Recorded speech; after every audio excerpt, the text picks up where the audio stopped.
members in Shilathesia, respected pastoral leaders, respected chairman, the temple authorities, and friends.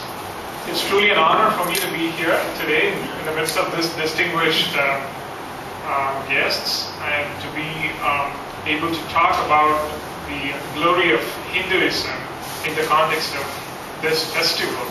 It's truly an honor, and thank you very much for giving me this opportunity.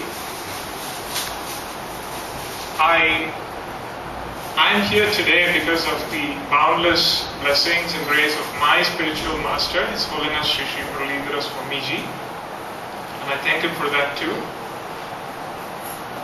In the sweet words of my master, he would always say that to talk about the glory of Hinduism can be compared to one of the two things he would say. He would say that would be like counting the stars in the sky, or to try to list all the treasures that are contained in the ocean, both of which, as we know, it's endless. It's truly infinite. To count the stars or to list all the treasures that are contained in the ocean is endless. Not just in terms of the volume or number, but the deeper you go and the farther you go, the more treasures you're likely to find. And that is the glory of Hinduism, he would say. But there is a third way of looking at it too. Countless and infinite as it may be, if we imagine that there is an ocean of nectar, sweet, sweet nectar, it would not be possible for a single man to taste all of that. Yet, if we manage to taste even a single droplet, it would still taste as good. It would still taste as sweet. And that is what I humbly plan to attempt to do by sharing this with you within the next 20 minutes about the glory of Hinduism and how it teaches universal love, acceptability, and universal brotherhood in the truest sense of those words.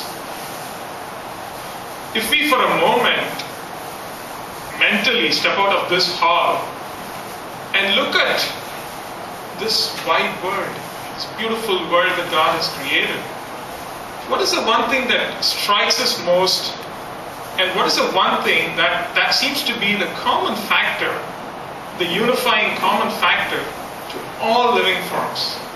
All of it. In the words of a scientist, or from people from my own profession, it would be the will to survive, they would say, the will to live. But the scriptures of Hinduism, and for that matter, all religions, all faiths, all the masters, they say that the one thing, the one driving force that connects all of this is the pursuit of joy, the pursuit of happiness. Everybody ultimately wants to be happy. That's what they would say. If you look at the tiny ant, just take an example of the tiny ant. The ant is always after the sugar crystal. It likes the sweet because it believes it's going to be happy by taking that sweet.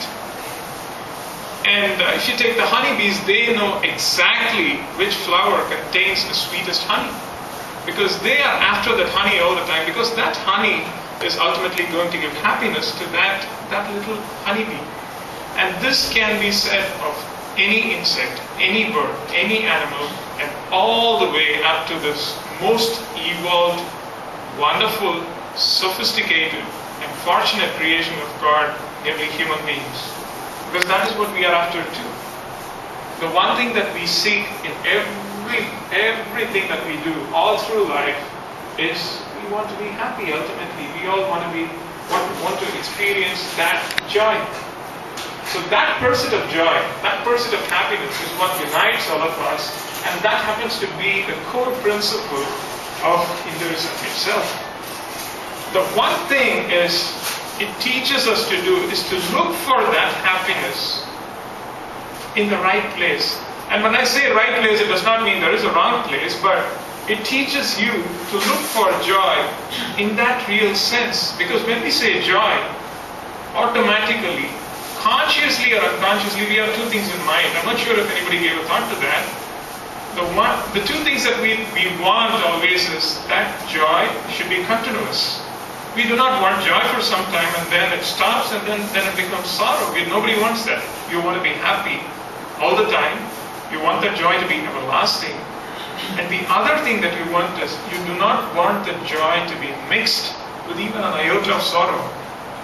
You want it 100% pure joy, and it should be continuous. This expectation is there in everybody, and that itself is what keeps life going in the first place. And we try to find this joy all of our lives. We try to find it in education. We try to find this joy in wealth, in position, in knowledge, in family, in friends. We are looking for that joy in all these places. But that continuous joy can never be found in any of these pursuits outside. This is the highest truth that has been taught by all the ancient religions, because they say that when anything is time bound, it's not going to be continuous, it's not going to be everlasting. You will always reach a point when that comes to an end, and when that comes to an end, that's where that joy ends to. So it says you look for that joy which is going to last forever. And they say that joy is not outside, but inside you. As has been beautifully put by Christ, he says, the kingdom of God is within you, he says. He says it's not outside, it's within you. That joy is inside. That is also what Hinduism teaches. It says God is not some 8-foot distant figure sitting in some distant planet with all the superpowers and controlling us, all our activities. But that God is very near you. He is within you. That is the core teaching of Hinduism. And it takes you through this process. It takes you to the steps of gradation. Like how, as kids in kindergarten, we were taught something, and then slowly, as we went higher up the ladder, in primary school we learned different concepts, and all the way up to graduation. Based on our maturity, what we are taught varies. Same way, all the ancient religions, and for that matter Hinduism, does exactly that. First, it teaches you to see God as this God who is in the temple. He takes care of us. He's all powerful. He's there everywhere. And pray to Him. So when you start doing that, slowly it helps you to mature to the point where we understand that this God is everywhere. He's not just here, but He is everywhere. It teaches you to see God in everything and everybody. And then, finally, when we say everything and everybody includes us too. It includes me. I am in everybody. So it finally tells me that to look for that God within myself, to see this entire universe, all creations, all living forms as His manifestation, and to look for that joy within myself. So that is the highest truth that has been described by Hinduism and by most ancient religions. And that is the only way that universal love and universal brotherhood can be achieved. Because in this age that we live in, when some stray incidents happening in different parts of the world that we hear about and see seem to threaten the peace and the happiness of humanity, the one thing, that the need of the hour is universal love. And you realize that only when you realize that when you learn to see God everywhere, or to see everything in God, and when we see ourselves in all of this, and when we become that personification of love, where's the question of hatred?